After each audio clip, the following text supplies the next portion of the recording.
In this video, you will learn what it takes to be a professional footballer, my experiences of what I've seen. I will be going over what coaches look for in players and what they see, how clubs make money in lower divisions and higher divisions. I just had my first personal experience playing with professional clubs such as Olimpia Satu Mare and Vointi Sibiu at the age of 21 years old. What are the things that you must know if you are wanting to play pro and become a professional footballer? If you are new to this channel, hit that subscribe button, turn on post notifications. Let's get straight into the video.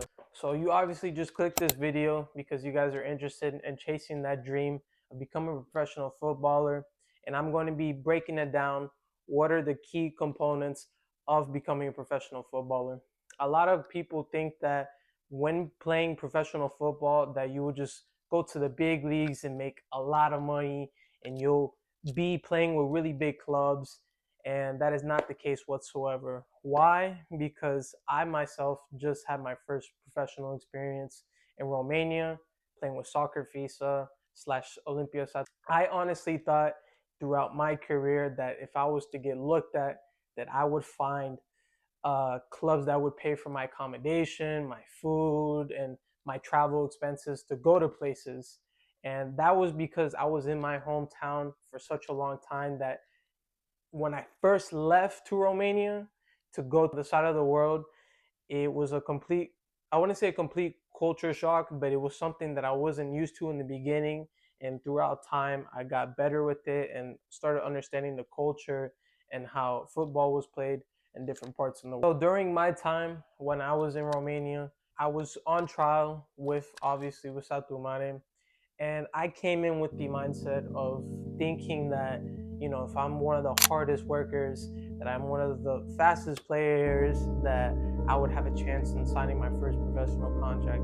And that is not the case whatsoever. Clubs / coaches / agents, scouting directors, whatever the person is, whoever they are due to the club, if you are not better than the local talent that they have in that team that you're playing now, like, they would maybe sign you, maybe if you're good, but they would not sign you for the long run. It would be in the short run, only because when playing for big clubs or even for small professional clubs that are not as big as in higher divisions, it's still a business. And that's something I did not realize as I got into the industry of my first professional experience.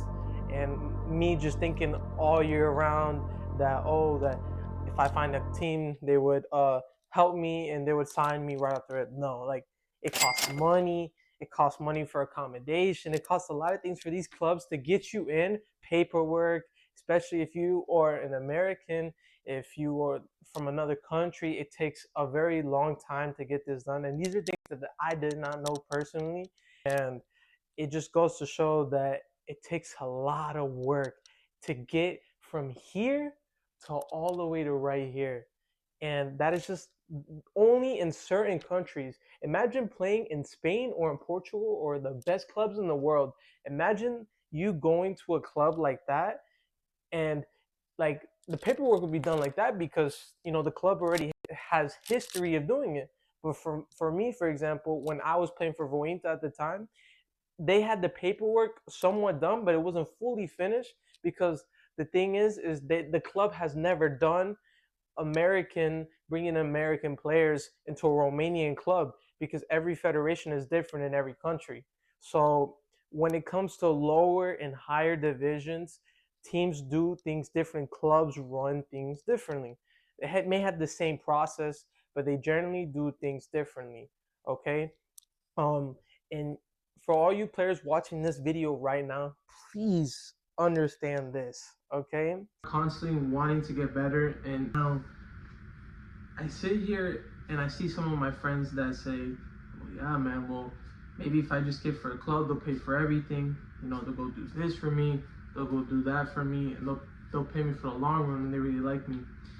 You are just an asset to the club, right? The club signs you because you are valuable and they think that you can perform at this level, so you can help them get out of relegation and get them into the promotion stage, right?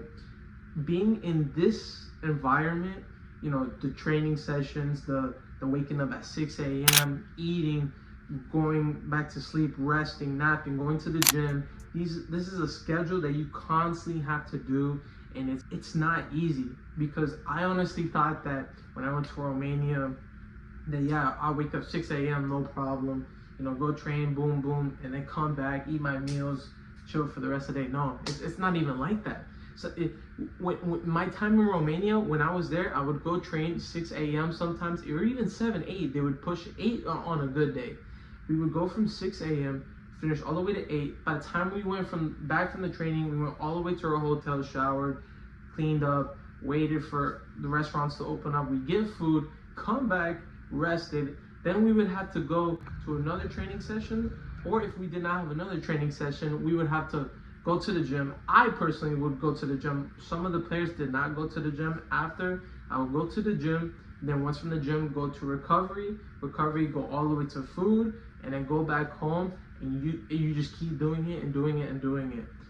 Now, in the first week or two, yeah, people are gonna really enjoy it, you know what I'm saying, because they're living that pro lifestyle. But as it gets a month, 2 months, 3 months, and so forth, and so forth, and so forth, you really have to sit there and be like, is this what I really want? No, like generally, like actually sit there and look to yourself in the mirror and be like, is this actually what I want? Is this what I want to do for the rest of my life? Because if you are not ready to wait to do this every day, wake up, eat, train, sleep every single day, and just do this for a long period of time, then eventually you will lose love for the sport, and then you will not want to keep continuing playing football. Hope you guys really see what it is that it takes. Hopefully I explained everything to you guys very well. It's not what people think it is, and I just wanted to sit there and tell the truth. There's some ups and downs of just really getting into this, and obviously for me personally, I think there's more ups, but there's also downs with becoming a footballer. I'm sure you guys have seen other influencers tell you certain things, or other people make certain videos, but I like to tell you the behind the scenes on what it is and how can you get to this level, on what are the requirements and the components for it, how every other country does things differently and how clubs do. All right, guys, hopefully you enjoyed everything that I explained during that video. Like and subscribe. I'm going to bed. See you guys in the next.